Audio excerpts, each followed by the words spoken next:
Hello and welcome to the Big Ideas Show. I'm Liu Batchelor and today I'm joined by KATY Lockey from the Folkestone Women's Forum. Hello. Hello. Thank you for joining me. Thank you for having me. I've introduced you as Folkestone Women's Forum, but that is just one part of what you do. Yeah. Give us the condensed list of all the other different things you do. Okay, so currently I run the Folkestone Women's Forum with my friend Catherine. I'm one half of Harbour Crochet with my friend Katy, which is a monthly crochet night, just a social.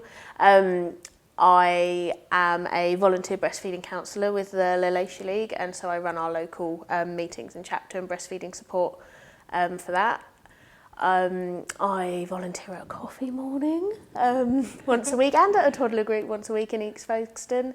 I run my own business. I teach at antenatal classes and I run my own business designing things and selling them on the internet.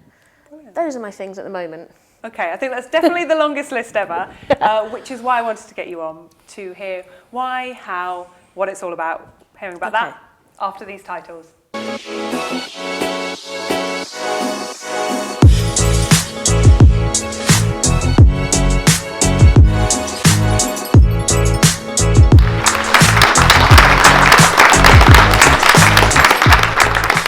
Thank you for joining us here on the Big Ideas Show.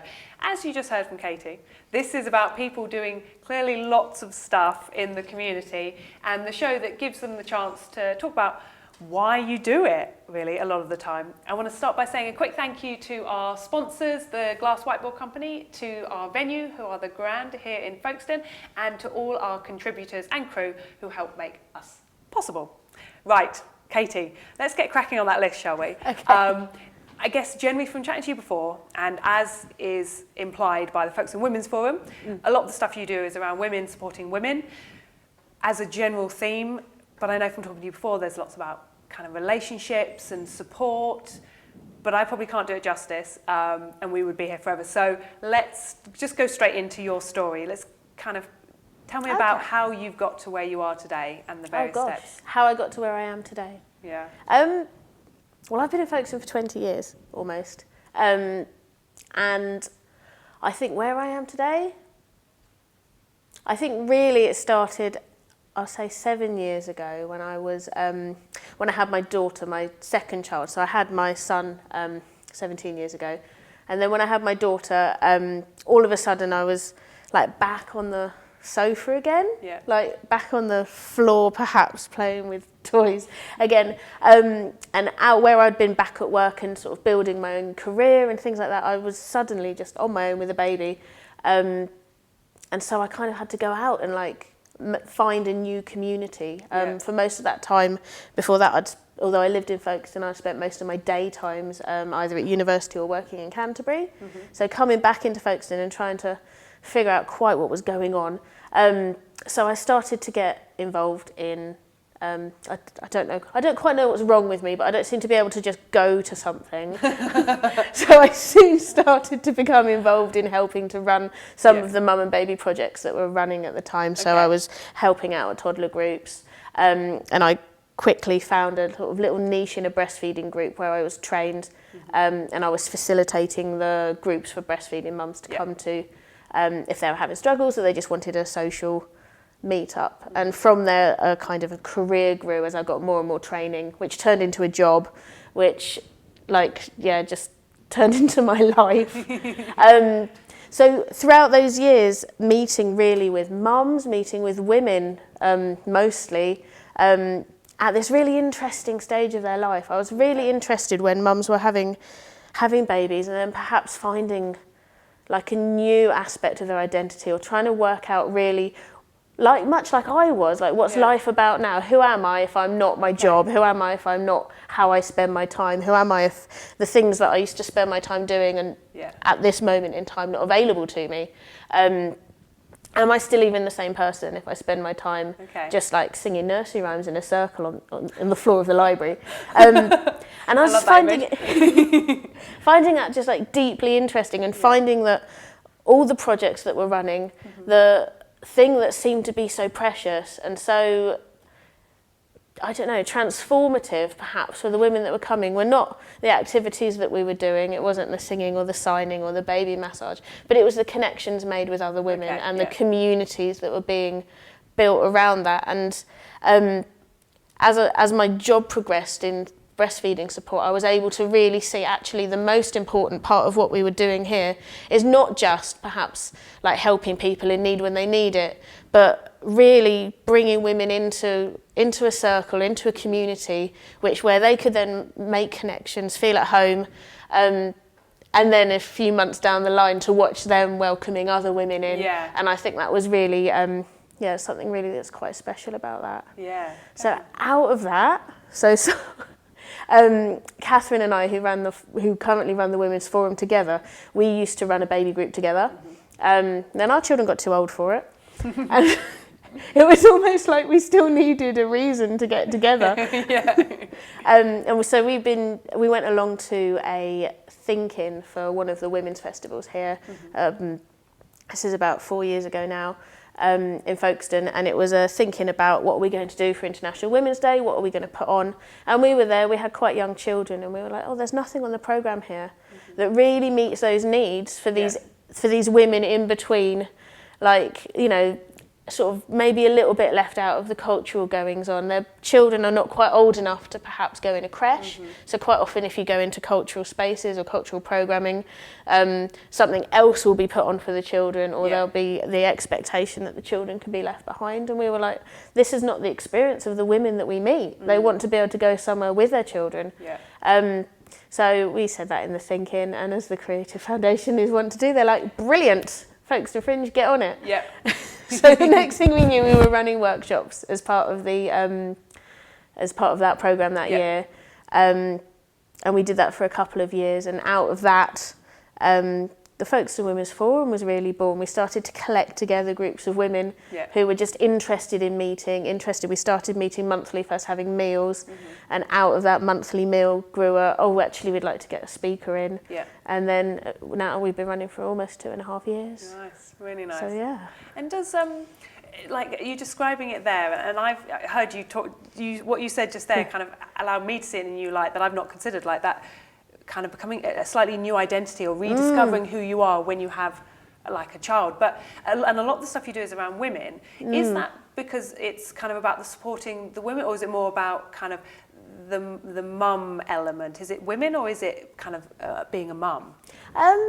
I think it's broader than just being a mum. I think it's like I wouldn't want to, like it can become quite a narrow focus. And what's I found really the most fascinating thing about all the mum projects that I've been involved in is that actually there are so many more facets to women than just their motherhood.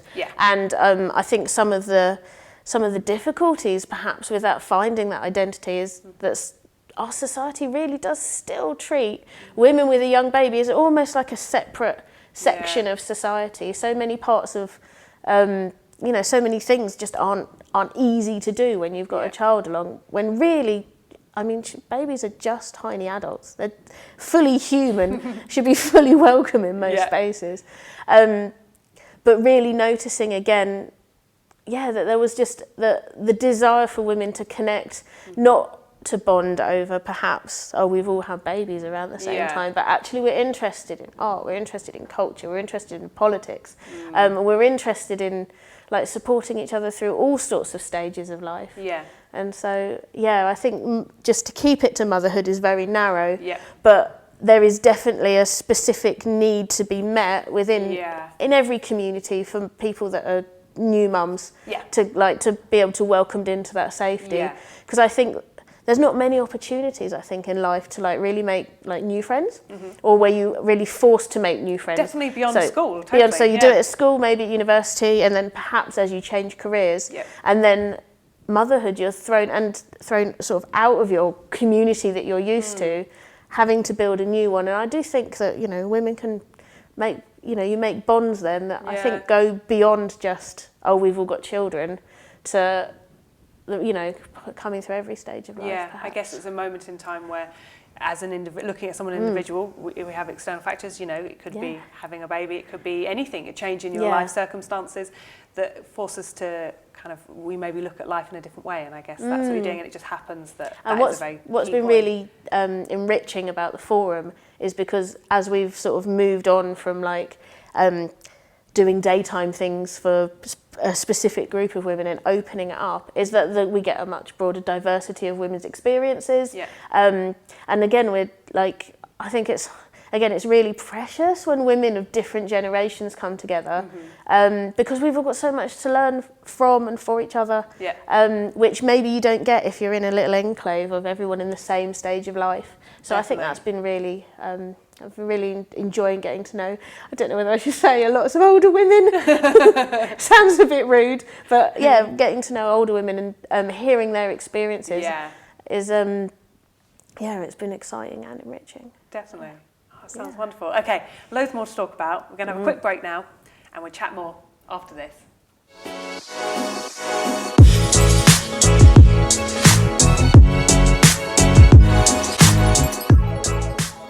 You join me here for part 2, here with Katy Lockey from the Folkestone Women's Forum. Folkestone Women's Forum, I'll say it. Plus all the other stuff that you do, all around women supporting women, generally, right?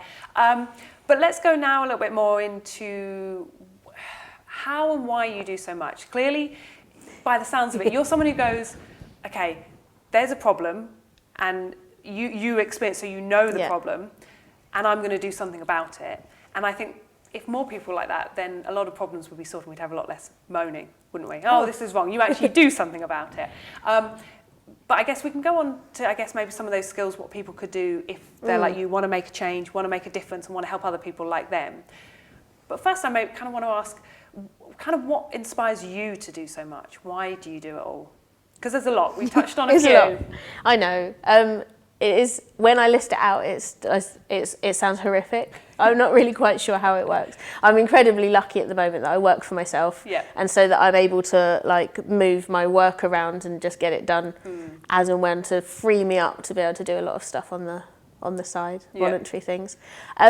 Why do I get so involved? Why do I care so much? I do certainly have a lot of evenings, perhaps. There's a lot of weeks in the schedule where I kind of sit and think, why can't I just be a normal person and go home from work and just put the telly on and then go to bed and get up and go to work again the next day. But I don't know, I just don't think I was made that way. I've got quite a short attention span. So if I'm going to be doing something, I need to be really invested in it, which means that I tend to only get involved in things that I really care about. And I think sometimes when you just care about something a lot, and I don't know, it sounds really cheesy, but I really care about Folkestone. Like, I really care about people. And yeah, I just really, like, so one of my favourite things that I do at the moment is I volunteer at a coffee morning. And it's not glamorous and it's not fun. Well, I mean, it is fun, but like, it's, you know, it's not spectacular. It doesn't have a podcast. It's, you know, it's nothing that you can put on Instagram. But it's genuinely just being able to sit and have a chat with some people that would otherwise perhaps not have anyone to talk to, or for otherwise perhaps would not have had a conversation really about them that week. It's just like, you can see how precious it is. And that is just a tiny thing that I'm able to do, then really, why not do it? When I think that actually can just make such a difference. So yeah, not everything has to be like a big spectacular, I'm going to start a project, or like put on a festival, or do a huge great big project. I think there's so many like little things that are really good to do. And you mentioned there that you only get involved in stuff you love. And I know from kind of personal experience, I think that's the key, isn't it? If you are passionate about something, then it comes easy. So I was going to ask you, what are some of the skills, I guess, core skills that you think you have that enable you to both start up and kind of get these things going, but also, as you described there, kind of do the simple, unglamorous things but the really rewarding things of just connecting and talking to people beyond the starting point, I think, like you said, is you've got to love what you do and you've got to want to do it and be inspired. Okay. But what are maybe some of the kind of core skills? Skills, gosh, I never. Feels a bit like a job interview now. Maybe it's hard because it's how you are. It's how. No, I don't know. I'm aware that I'm quite chatty. Yep. Like, I love talking to people, and I love like hearing what people have to say. Okay. And I love really finding out about people, like the thing that really lights them up, and then, which I think makes me quite a good facilitator. One of my favourite things is like. Is like putting people together going, oh, you're doing this thing, come and do this thing as well, or join in with this, or let me hook you up with that. So that's really nice.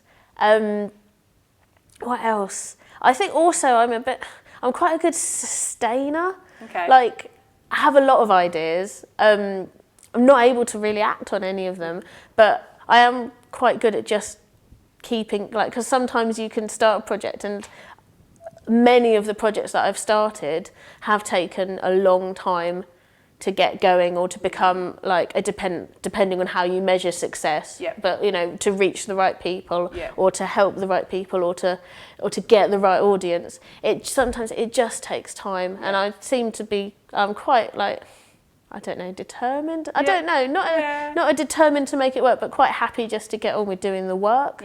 Perhaps. Yeah, nice. And also, I guess if you enjoy it, I do. It's easy then. I don't know. I hope that I'm a good collaborator. So almost everything I do is usually with somebody else to bounce ideas off, to get excited with, to share tasks with, and to hold each other accountable. So the Women's Forum only works because there's two of us. So that when one of us is just like, oh, I cannot email, no, the other one's there to jump in and go, that's all right, we can do that. And again, with almost all the projects, there's somebody else there that's so that between us we're keeping it on track and we're getting fresh ideas and enjoying it. And I think, because again, you've got to enjoy it to keep doing it. I think it's come through in everything you said, and you said when you listening, chatting to people, it's because you're genuinely interested in what they have to say, so you ask those questions, which I don't know, from what I've heard you say just then, it's find something you're interested in and be interested in it. It sounds too basic, doesn't it? But just be interested. Yeah, and start with what you've got. I mean, when I was having my, I don't know, little crisis of identity, I'm like, here I am, I've got a baby on my lap again. All the stuff that I was doing before just isn't accessible. Who even am I? And I just was, start with what's in your hands. And for me, that was a baby. And so I started there, and like, okay, this is where I am, this is what I've got to work with, this is the community around me, and this is what's in my life right now, and hopefully I just get to keep doing that for all my life. Definitely, and I think that's a great takeaway, like to everyone, like right now in the audience, sitting at home, what have you got in your hands? Start there. And can you start there? Okay, so if people want to get involved in the various projects you're doing, I don't know if we'll get to list them all, but what are the key ones or where you want to signpost people to get involved? Come and find us at folkestonewomensforum.com if you want to know about the forum. We're also on Facebook and on Twitter. Those are all the places you can find us. We meet every Monday, the first Monday of the month at the Quarter House. Term time, we take a break in August. So we'll be meeting June, July, and then back in September. So come along to that. Come and meet some women. Awesome. And I guess from that they can get in touch with you if they want to hear about any of the other support, the various things. Just generally get connected. Katy, it's been absolutely wonderful. Oh, thank you very much. And thank you out there for listening, for tuning in to the Big Ideas Show. And if you are doing great things for the community, or maybe you know someone who is, then please get in touch with the Big Ideas Show on all of the social media channels. I want to say a final shout out to everyone who's been involved, our sponsors, the Glass Whiteboard Company, our venue, who are the Grand in Folkestone, and our contributors, Hax from Prisma Broadcast, Warren from Flourish, and Aaron from 6-2, and our crew are Hannah, Maddie and Gary. Thank you very much for tuning in, and I'll see you next time.